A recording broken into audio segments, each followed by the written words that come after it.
Muy buenas tardes, me presento, mi nombre es Javier Hernández, soy médico residente del programa de geriatría de la Universidad Nacional de Colombia y en compañía de la doctora Alejandra Ibarra, médica geriatra egresada de la institución, vamos a hacer una pequeña presentación o un abordaje sobre el delirio en paciente anciano.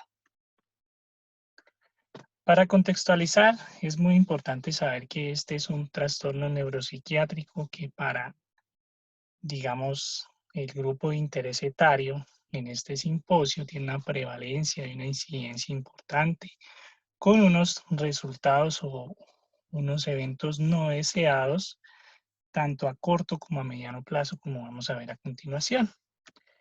Globalmente, entonces es un síndrome geriátrico, síndrome conocido como grupo de síndrome de síntomas y signos, que es grave y muy lesivo, que no es exclusivo de ancianos, se puede presentar en cualquier grupo etario, como vamos a ver más adelante. Categóricamente es multifactorial, tiene una relación importante con el alto costo en el sistema de salud derivado de los desenlaces secundarios en relación a este último. Es muy complejo, usualmente es subdiagnosticado y tiene una alta carga de morbimortalidad, especialmente en este grupo etario. En cuanto a la epidemiología, ¿qué podemos hablar? Hay varios problemas con respecto a esta última. Primero, que la definición está en construcción o en constructo constante. ¿Qué quiero decir con eso? Hay múltiples grupos que, digamos, parten de un mismo principio, pero finalmente las definiciones terminan siendo diferentes, lo que hace que pues, los estudios epidemiológicos en cuanto a prevalencia, incidencia o desenlaces pues, sean más difíciles de llevar a cabo y pues sea una patología globalmente poco conocida con respecto a otras patologías con una similar prevalencia o incidencia en la población, en esta población en particular. Globalmente todas las definiciones se basan en el principio diagnóstico de los criterios del DSM, que en el momento están basados en el DSM-5.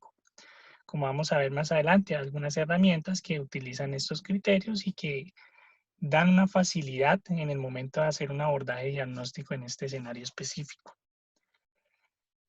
Como les había comentado, es importante establecer que este es un síndrome que es muy, digamos, es subdiagnosticado. Se habla que más o menos el 70% de los pacientes que presentan un cuadro de delirio, especialmente de la presentación clínica de tipo hipoactivo durante el evento intrahospitalario, independientemente de la causa, no son diagnosticados, terminan siendo diagnosticados tardíamente en un seguimiento ambulatorio por algún otro tipo de patología, especialmente patología derivada de trastornos del estado de ánimo, principalmente relacionado con depresión en el escenario del delirio hipoactivo, en donde se reconoce, digamos, tardíamente y no se pueden intervenir, digamos, en cuanto a definir o disminuir la incidencia de desenlaces adversos relacionados con este síndrome.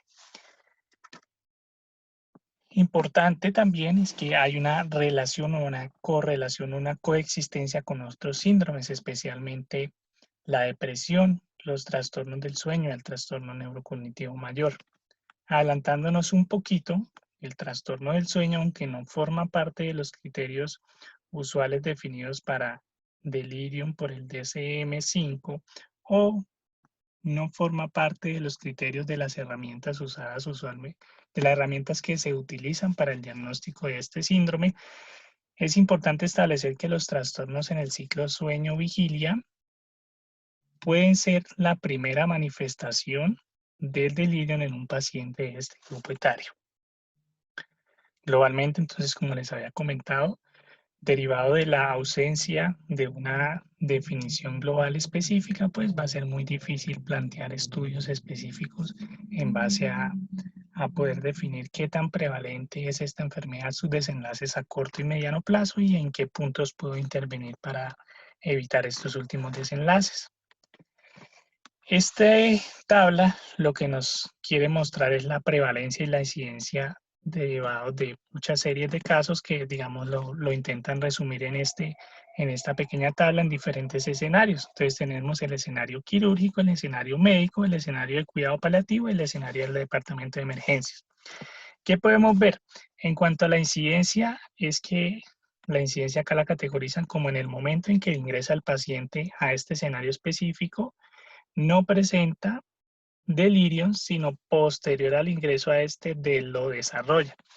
Entonces vemos que la incidencia en el grupo quirúrgico, independientemente de cuál sea, es alta, más o menos se relaciona entre un rango del 40 al 50%. Entre el grupo médico, especialmente en el grupo de cuidado intensivo, es mucho mayor, pues aunque el rango es alto, aproximadamente llega al 80%. En el paciente de UCI se habla que más o menos un paciente que ingresa a UCI, entre el 50 al 60% de estos últimos durante el desarrollo, digamos, del evento clínico en la unidad, independientemente de la causa de ingreso, van a desarrollar delirio. Y más o menos globalmente en la parte hospitalaria, independientemente del escenario específico, se habla de que 1 de 7 a 10 pacientes desarrollará delirio en el transcurso de la atención. Importante, los pacientes con demencia también tienen, que son atendidos por grupos especializados de demencia, también tienen una incidencia alta en cuanto a la presentación de delirio. También en cuidado paliativo también tiene una incidencia alta, casi del 50%, pero no tan alta como en unidad de cuidado intensivo. Algunos resultados finales o desenlaces en relación al delirium, podemos ver que hay una relación positiva de factor de riesgo para deterioro cognitivo, para declinación funcional, para demencia, como vamos a ver más adelante, para caídas y mortalidad, y para institucionalización posterior a la entrega o el egreso hospitalario. Este es un metaanálisis que traigo donde intentaron establecer si el delirium se comportaba como un factor de riesgo positivo para mortalidad, para institucionalización y para desarrollo de demencia. Globalmente podemos ver que las razones de riesgo, LOR, en todos los 3 subgrupos son positivas, o sea, están a favor de que se comporte como un factor de riesgo, unos más positivos que otros, pero acá característicamente y de manera muy importante para enfatizar es que se comporta como un factor de riesgo importante para desarrollo de demencia. En cuanto a mortalidad en diferentes escenarios, encontramos sala general, que se relaciona con uno a 2 veces mayor riesgo de morir en el primer año de los pacientes que presentaron delirio, independientemente de la causa de hospitalización con respecto a los que no. En el departamento de emergencia se habla de que más o menos entre un 60 y un 70% de los pacientes tienen un riesgo aumentado de mortalidad quienes presentaron delirium durante ese evento institucional, ese evento intrahospitalario. En pacientes institucionalizados se habla de que hay un aumento de la mortalidad 5 veces mayor entre los que desarrollan delirium con su contraparte de los que no lo desarrollaron. Y en UCI, como hemos hablado, pues está relacionado con un aumento 2 a 4 veces mayor riesgo de mortalidad con respecto a los que no desarrollaron delirio en el evento específico durante el primer año. Un subanálisis de este metaanálisis fue el riesgo de desarrollo de demencia en paciente en un subgrupo específico que eran pacientes mayores de 85 años durante un seguimiento de 10 años. Podemos ver que tiene un OR importante, o sea, sí se comporta como un factor de riesgo o un factor de peso importante en relación a la posibilidad de desarrollo de demencia, al menos en los primeros 10 años. Y también muy característico es que los pacientes que tuvieron demencia y desarrollaron delirium tienen una probabilidad o un aumento o un deterioro acelerado de su trastorno neurocognitivo en cuanto a funcionalidad global.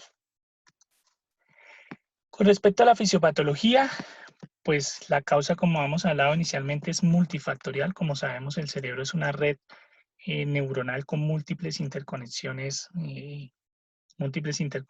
con unas vías activas, otras vías inactivas. Y la fisiopatología globalmente podemos decir que está en constante investigación. No hay mecanismos en sí fehacientes que expliquen el delirium. Hay algunas teorías, algunas teorías tienen plausibilidad biológica, otras no. Unas teorías son más fuertes que otras. Podemos ver entonces, para enfatizarnos principalmente en la teoría de la disfunción colinérgica, que es una teoría pues, que tiene un peso importante, Dado que se han hecho estudios en población sana, o sea, población sin factores de riesgo específicos, en donde utilizan medicación en busca de bloquear la vía de conducción colinérgica. Y se han dado cuenta que estos tipos de pacientes desarrollan unos síntomas similares al delirium sin que cumplan criterios definitivos para este último. También existe la teoría de aumento de la conducción dopaminérgica, que otra teoría, otras en relación con la melatonina, entre otras. El mediador inflamatorio, pues también es otro de los pilares o otro de las características fuertes dentro del intento de explicación del cuadro fisiopatológico del delirio. Y pues acá traigo algunas nuevas hallazgos que se han hecho con neuroimagen avanzada, donde alteraciones a nivel del cuerpo calloso, el tálamo del lóbulo frontal derecho, pero pues estos mecanismos no se han logrado interrelacionar o que tengan o encontrar algún trastorno fisiopatológico para explicar el delirio en base a estas alteraciones. Esta gráfica es para mostrar cómo se comporta un cerebro de un paciente que no tiene una situación patológica de base y un cerebro de un paciente con una situación patológica de base. Entonces, un paciente con una situación que no tiene situación patológica de base, tenemos una anoxia o insulto, acá basándonos en el componente inflamatorio, hay una activación de la microglía. Esta activación pues va a producir una inhibición transitoria de la vía colinérgica que globalmente se va a representar en un delirium que usualmente es limitado en cuanto a duración y severidad. Mientras tenemos su contraparte, que es un cerebro con alteraciones ya sea derivadas de deterioro neurocognitivo o uso de medicamento anticolinérgico, la misma NOXA, la misma teoría basada en la teoría de inflamación, activación de microglía, pero acá característicamente vemos que hay un switch o un sistema de retroalimentación que hace que el delirium se prolongue, sea más severo y esté relacionado con deterioro cognitivo y progresiva demencia. ¿Qué sabemos de los modelos que han intentado explicar el delirio? Entonces tenemos el modelo multifactorial de delirium, que es derivado de los estudios de la doctora Sharon, que pues es una médica geriatra, que pues en este momento puede ser la referencia internacional en cuanto a el abordaje, en cuanto a diagnóstico, seguimiento y tratamiento de delirio, una médica profesora de la unidad de Harvard, profesora de la Universidad de Harvard. Entonces, ella se basa en una teoría, digamos, muy interesante y muy fácil de entender. Ella se basa en dos principios, un modelo, un principio llamado factores predisponentes, que como la palabra lo dice, predisponen al paciente o como lo podemos categorizar como factores de riesgo, que hacen que el paciente sea más proclive a desarrollar delirio. Y factores precipitantes, o también los podemos llamar como insultos, que es el disparador en un paciente predispuesto para que desarrolle delirio.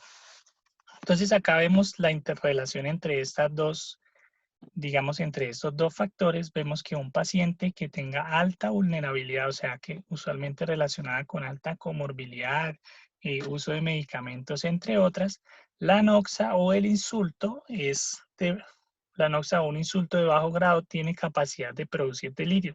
En caso contrario, un paciente que tenga baja vulnerabilidad, que puede ser un anciano robusto, un adulto mayor robusto, o un adulto joven, o independientemente un infante, que globalmente tiene baja vulnerabilidad, la anoxia o el insulto debe ser mayor o lo suficientemente grande para llegar a producir delirio. Esta gráfica también la plantea ella derivada del modelo anterior. Entonces tenemos factores premórbidos, entonces serían factores predisponentes, entre ellos la avanzada, la demencia, la fragilidad y la depresión, entre otros. Y los factores precipitantes, que ella los relaciona entre factores precipitantes per se en relación a la enfermedad y factores precipitantes per se en relación a la intervención que se hace para dar solución a esta enfermedad. Entonces los categoriza en diferentes escenarios. Tenemos población de hospitalización general, pacientes ventilados en cuidado intensivo y postoperatorio. Para hablar un poquito entonces de los pacientes en hospitalización general, entonces tenemos factores predisponentes como precipitantes como infección aguda, deshidratación, alteración electrolítica, convulsiones, falla cardíaca. y factor precipitante durante la atención intrahospitalaria. Entonces tenemos, por ejemplo, en la atención en sala general, tenemos la utilización de dispositivos invasivos, las alteraciones en el sueño, los opioides, las benzodiazepinas que característicamente tienen una alta tasa o se comportan como medicamentos productores de delirium o prodelirogénicos. Entonces ya para hablar de ellos, que es muy importante tenerlos en cuenta en el momento de abordar un paciente con delirium, que puede estar relacionado con la prescripción inadecuada de medicamentos.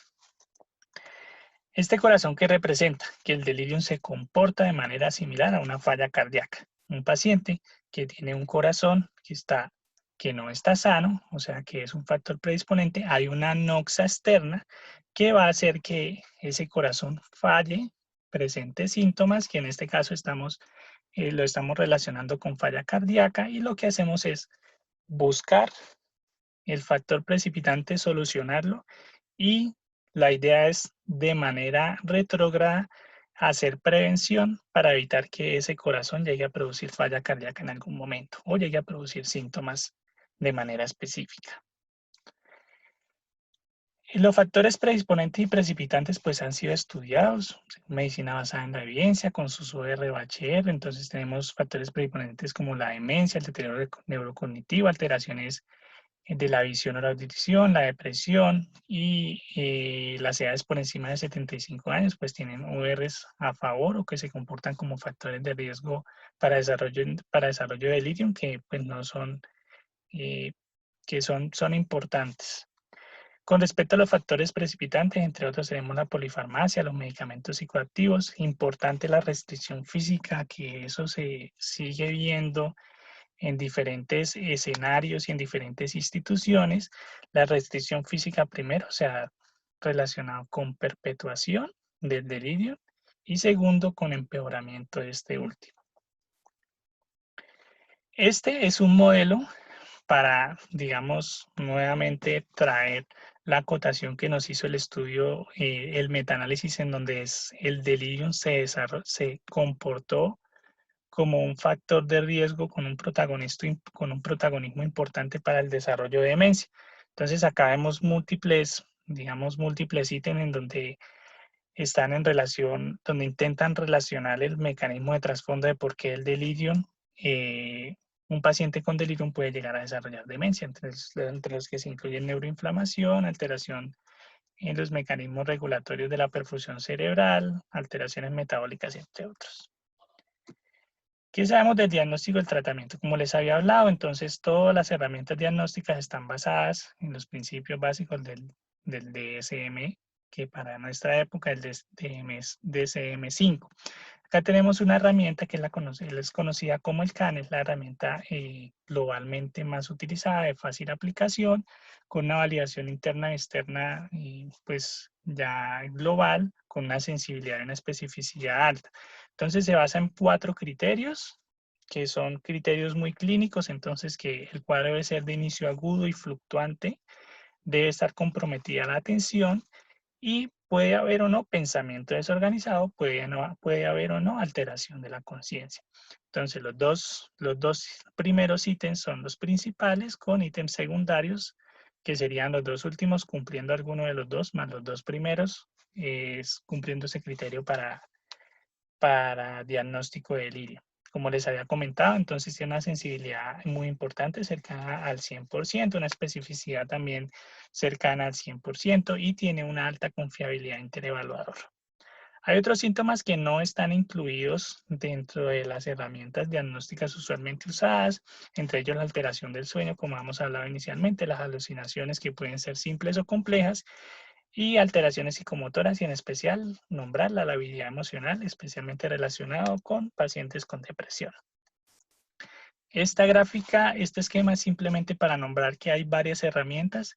El CAM está validado en múltiples escenarios, está validado en el escenario hospitalario, en escenario hospitalario de paciente especializado en paciente adulto mayor, en el escenario de UCI, que es un CAM modificado, en pacientes con cuidado paliativo, en el departamento de emergencias, que pues también es otro CAM modificado.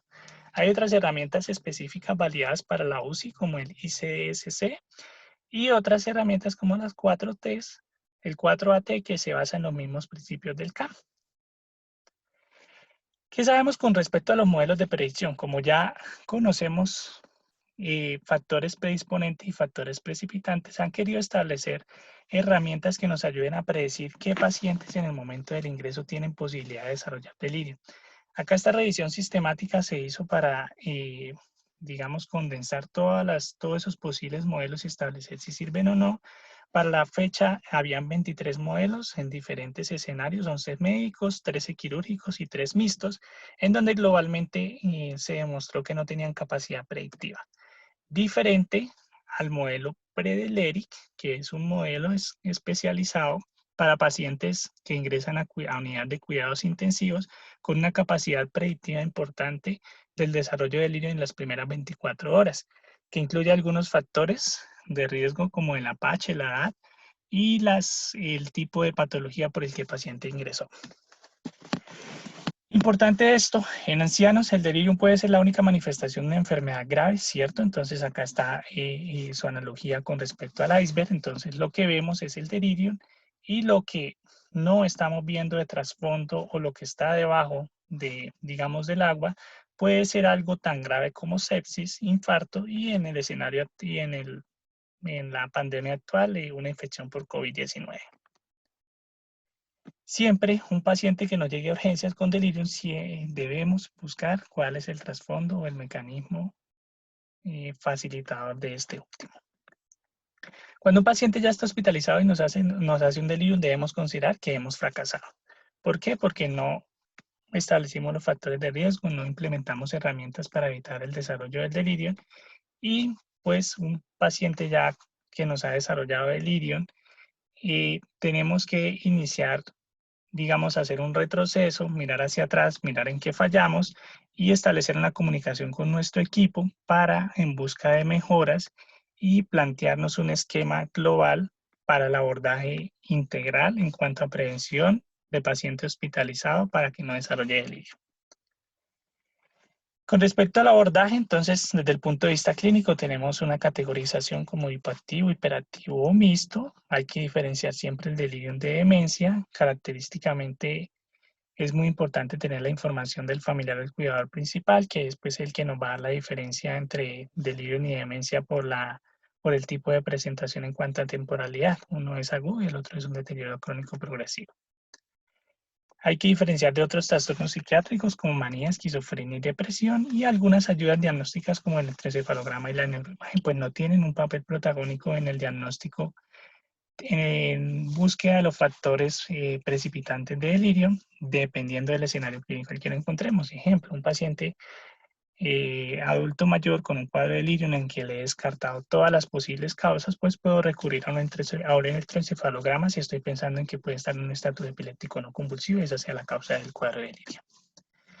El abordaje se hace igual que cualquier síndrome o enfermedad en medicina, una correcta historia clínica, un examen físico global y dirigido dependiendo de los hallazgos de la historia clínica, los signos vitales y unos laboratorios que en realidad se deben hacer se deben enfocar en busca de corroborar mi presunción diagnóstica que base en la historia clínica. ¿Qué sabemos del enfoque multicomponente? Este es un enfoque planteado con finalidad preventiva en busca de reconocer factores predisponentes y precipitantes tempranos para prevenir el desarrollo del delirio en diferentes escenarios específicos. Acá pues vemos esta tabla que nos habla de muchos factores entre los que se incluye la edad, la hidratación, la regulación del patrón gastrointestinal, regulación de la diuresis, el correcto ciclo de sueño-vigilia, entre otros. Derivado de este enfoque multicomponente está la estrategia HELP, que es lo que traduce el Hospital Health Life Program, que lo que buscó esta herramienta es formar, por decirlo así, una herramienta que busca la prevención del delirio en diferentes escenarios. Entonces tomaron casi 900 pacientes mayores de 70 años, hicieron esta intervención específica y se dieron cuenta que efectivamente disminuyó la incidencia de delirium casi en un 40%. En pacientes que desarrollaron delirium disminuyó el tiempo total en días de resolución de este cuadro, pero no estuvo relacionado o no tuvo ningún papel en cuanto a la severidad del delirio ni el riesgo de recurrencias. Esta es una gráfica traída del Grupo Español de Gerontología o Geriatría, donde se plasman los 6 pilares básicos de la estrategia HELP, entre los que se incluyen establecer o asegurar que pacientes que utilicen dispositivos como gafas o dispositivos electrónicos de audición, que se le garantice esos últimos, que haya movilización temprana, que haya revisión de medicación para establecer posibles prescripción inadecuada de algunos medicamentos, controlar el sueño del paciente desde el punto de vista no farmacológico, mantener la hidratación y una estimulación cognitiva temprana. Esto básicamente es un resumen de la estrategia HELP. La evidencia nos dice, este metaanálisis publicado en la revista JAMA del 2015 nos dice que efectivamente la estrategia HELP o el modelo de abordaje multicomponente sirve.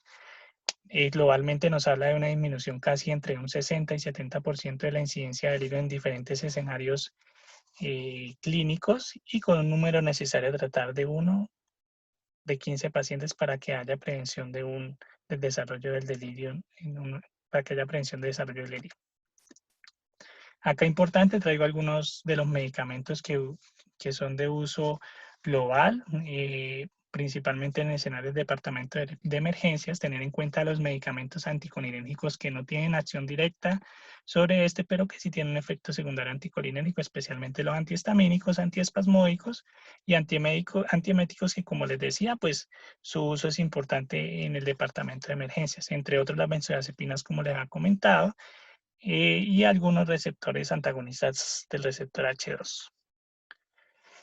¿Qué sabemos de la prevención y el tratamiento? La prevención primaria farmacológica no sirve. Hay un estudio Cochrane de 2016 que intentó establecer si los antipsicóticos típicos servían como prevención primaria del delirio. No mostró desde el punto de vista estadístico que este último sirviera. Medicamentos como inhibidores de la colinesterasa, análogos de la melatonina o agonistas del receptor de la melatonina, pues tampoco, según la evidencia, ha mostrado que sirvan. Hay un único estudio que al parecer los inhibidores de la colinesterasa mostraron reducción en la incidencia en la severidad del delirium, pero pues fue un estudio pequeño y no se ha abordado más con respecto a este último hallazgo. Este es un metaanálisis que buscaba establecer si los medicamentos antipsicóticos típicos y atípicos tenían algún papel en la prevención primaria del delirium. Evaluaron la risperidona, la haloperidol, la quetiapina y la olanzapina y se dieron cuenta que en escenario postquirúrgico no sirvió. En pacientes hospitalizados que desarrollaron delirium tampoco redujo el tiempo de resolución del último, tampoco estuvo relacionado con disminución de la severidad y como resultados secundarios pues no alteró el tiempo de hospitalización en estancia usual ni en UCI. Derivado de esto, entonces, ¿qué podemos decir? El grupo de los medicamentos, no hay medicamentos para prevención primaria, no hay medicamentos específicos para el tratamiento del delirium, digamos, el principio básico es buscar el factor precipitante, corregirlo, usualmente es multifactorial, entonces corregir los factores precipitantes y adicionalmente implementar la estrategia multicomponente que se ha evidenciado, como vimos en diapositivas anteriores, en su capacidad de reducción del tiempo de duración de delirio. Entonces, ¿dónde utilizamos los antipsicóticos? Como un tratamiento sintomático de este último. Este estudio Cochrane quiso ver cómo se comportaban los antipsicóticos típicos con respecto a los atípicos en cuanto al manejo clínico sintomático del delirio. Que se dieron cuenta que la eficacia fue similar entre los 3 medicamentos, tuvo un índice de efectos adversos secundarios similar y en base a esta publicación de Cochrane se basan las recomendaciones en que primero los antipsicóticos atípicos son la primera línea cuando utilizo olazapina o risperidona cuando estoy frente a un cuando estoy frente a un riesgo incrementado de efectos secundarios relacionados con el haloperidol, especialmente la toxicidad cardíaca. Derivado de este, pues se han hecho estudios con respecto a la capacidad del haloperidol de prolongar el QT en población anciana. Todos estos estudios son estudios secundarios donde la finalidad primaria de estos estudios fue prevención primaria, valga la redundancia, del uso de antipsicóticos, en este escenario específico como prevención primaria. Entonces, ¿qué podemos ver? Que efectivamente un medicamento bien usado en un paciente que lo necesite y estableciendo los factores de riesgo, pues globalmente no prolongó el QT. Acá, para recordar algunos medicamentos, algunos desórdenes que se han relacionado con aumento de la incidencia de prolongación del QT al utilizar estos medicamentos con los antipsicóticos. Siempre hay múltiples bases de datos, entre ellos OpToDate y Credimedes, que también se puede utilizar para establecer posibles interacciones. Globalmente, entonces, ¿qué podemos decir? Para manejo del delirio no hay fármacos específicos. Se debe buscar factores precipitantes, factores predisponentes, corregirlo en la medida de las posibilidades y dar manejo sintomático solo si, desde el punto de vista farmacológico, si no hay respuesta al manejo no farmacológico, que en este caso sería contención no física, llámese verbal, entre otros. Entonces, en el escenario de un delirio hiperactivo con riesgo de auto o heteroagresión, la recomendación es no usar combinación con benzodiazepinas, utilizar aloperidol ya sea oral, intramuscular o intravenoso. Y pues esta es una tabla resumen que pues por horas de tiempo pues no la voy a escribir, que prácticamente está hablando de todos los subsegmentos, lo que hemos hablado previamente, y finalmente nos habla del manejo farmacológico, donde la primera opción sigue siendo el haloperidol. ¿Cuáles son los mensajes finales? Entonces el delirium mata, daña al paciente anciano, el delirium puede llevar a demencia, y tiene que hacer un abordaje del método multifactorial, establecer factores precipitantes, factores predisponentes. Como les había hablado, pues tiene un trasfondo de multifactorialidad. Entonces, usualmente no es solo la IBU, sino en el trasfondo hay muchas cosas más que están descompensando el paciente. Siempre se debe implementar la estrategia multicomponente, inicialmente en finalidad de prevención, pero también se debe implementar como tratamiento. Principio básico del paciente anciano hospitalizado, independientemente del escenario de la patología que lo hubiera llevado, es la prevención.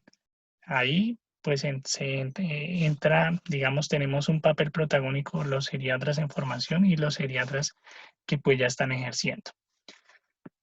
Muchas gracias. Igual este es un tema muy importante, muy bonito, que pues está en constante desarrollo y constructo, y pues puede ser que en algunos años sí se establezca alguna nueva vía fisiopatológica que se pueda intervenir en cuanto a prevención primaria.